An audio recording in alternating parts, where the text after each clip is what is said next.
Early on in Red Dead Redemption 2, we're introduced to the concept of bounty hunting. And likely the first bounty hunt that any of us actually do in the game is that of Benedict Allbright, a supposed conman pushing a miracle tonic that supposedly kills those that ingest it. However, on replaying this mission, I noticed an aspect of doubt concerning Albright's guilt, so I thought it would make for a very interesting short video. If you've forgotten who Benedict Allbright is, then do not worry, this video will cover that as well, obviously. So after completing the main story mission where you ride into town with Uncle and a few of the women from the camp, you will be able to go to the sheriff's office to pick up a bounty poster. This is the scene that plays out.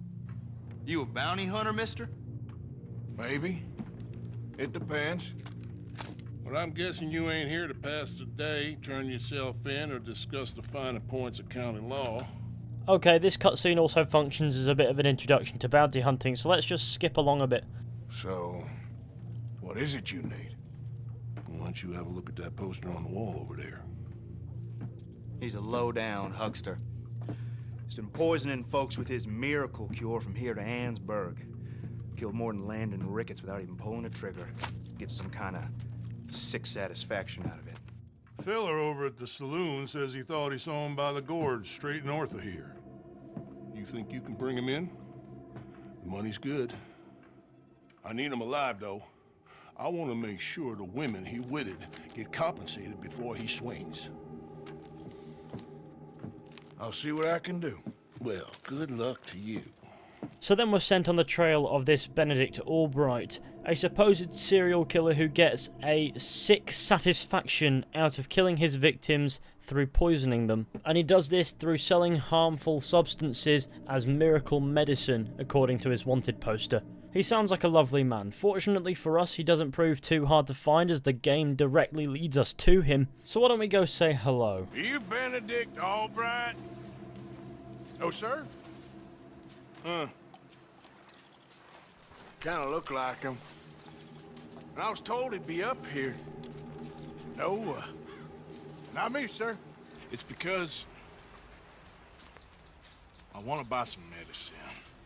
And I heard good things.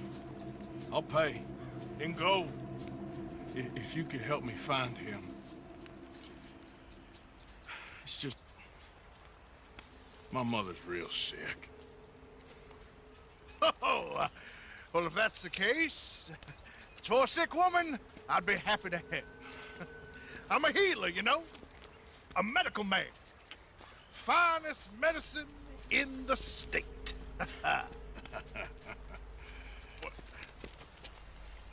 Game's over, mister. Put your hands up. I'm taking you in. Taking me in? What for? Apparently that stuff you're pushing is killing folk. There's a price on your head. I don't know, it ain't my business. Partner, that's crap. I'm a healer. I got an aura. I speak to spirits. I'm a scientist. Folks get real angry for no good reason. This is a mistake. Keep your hands up, buddy. They only want you for questioning. I have to insist that this is a mistake. Naturally, he protests his innocence with random excuses and then jumps in a river in a desperate attempt to escape, to which he realises that he can't control where he's going because it's a rapid flowing river. So obviously we'll give chase with the lasso to hand so that we can pull him out and then hog tie him once we get him on the shore. Who made you God, friend? Who made you judge? I'm only in it for the money. That's even worse. I'm sure it does seem that way. Now I'm sure that on the trip back to Valentine we're all too busy tonking him in the face with the gun to even care what he is saying, but here's what happens when we get him back to Valentine. Oh, my lord. I wasn't expecting you back so soon. Mrs. Calthorpe was, just leaving. Sure. Where you want him? Selling the back. Oh, there's been some terrible mistake. I never did it. Any of it. I thought I told you to shut up, partner. Oh, but I told But you. nothing. Shut up. And, good luck. It's been real fun. You ain't much of a man. You ask folks for forgiveness, you remember this, partner? I've already forgotten. Basically, you get paid and move on. You don't care because Arthur doesn't care, because at this point in the story, Arthur is a cold-hearted outlaw blindly following Dutch Van der Linde's master plan, who cares for only those in his gang and is only nice to those who don't stand between him and a paycheck, essentially meaning that at this point Arthur's actions are morally ambiguous, so the question of Albright's guilt really does not matter to Arthur. But what's interesting is the foreshadowing that's done in this side mission. If you ask for forgiveness, you remember this partner. And considering the game is called Red Dead Redemption and the story's about Arthur Morgan's redemption, you can't tell me that Arthur's redemption's only really accounting for his usury with Leopold Strauss, who by the way makes the best contributions to the camp. Notice how it's only one Batwing. What did he do with the other one? Anyway, even when you visit him at a later date, our boy Benedict Allbright still protests his innocence. I thought I'd stop by to see you. You've seen the error of your ways, I hope. Never been very good at that, I'm afraid. They're gonna hang me. Please. I wanted to check you was still here, friend. I am.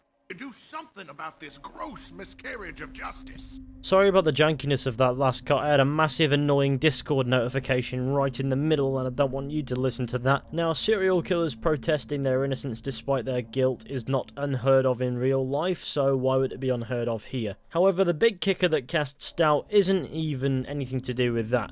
After you've hogtied Benedict Allbright during the mission where you're sent to arrest him, you can actually loot him and find a miracle tonic. It's an unopened miracle tonic, but funnily enough, it's completely safe to consume and has the desired effects of a miracle tonic. Could this be one for his own personal consumption? If so, why? Or could it indeed be one from his batch, which proves that they're completely harmless? Now, this is an unopened miracle tonic, which means he hasn't been using it, which doesn't necessarily mean that he wouldn't do in the future. And considering he had this on his person, but during the cutscene where Arthur asks for some medicine pretending that his mother's sick, he reaches into his bag, I'd imagine that this is proof that it's not from his batch of medicine. He doesn't even charge Arthur money for the medicine on the spot, buying into what the deputy said. Get some kind of sick satisfaction out of it. And as we know, people aren't faking dying after drinking the medicine that he's supposedly pushing. But what's weird is that he genuinely seems to believe that he's innocent, or at least he genuinely thinks that he can pull off the con, which an attempt at doing would be very in keeping with what he's accused of being, which is a con man pushing fake miracle tonics that kill people. When you think about it, Benedict Allbright seems like your typical psychopath. Another weird thing is you'll never see Allbright getting executed at the Valentine gallows, though if you perform another bounty hunt, he does appear to vanish from the Valentine Sheriff's office. Where did he go? Was he hanged while we were off gallivanting and committing our own illegal offences? Or was he sent elsewhere to face justice? We know he didn't escape as no other wanted poster shows up for him later on, which is probably canonically speaking a good thing because Albright's a rather prolific serial killer. He's a low-down huckster. He's been poisoning folks with his miracle cure from here to Ansburg. Killed more than Landon Ricketts without even pulling a trigger.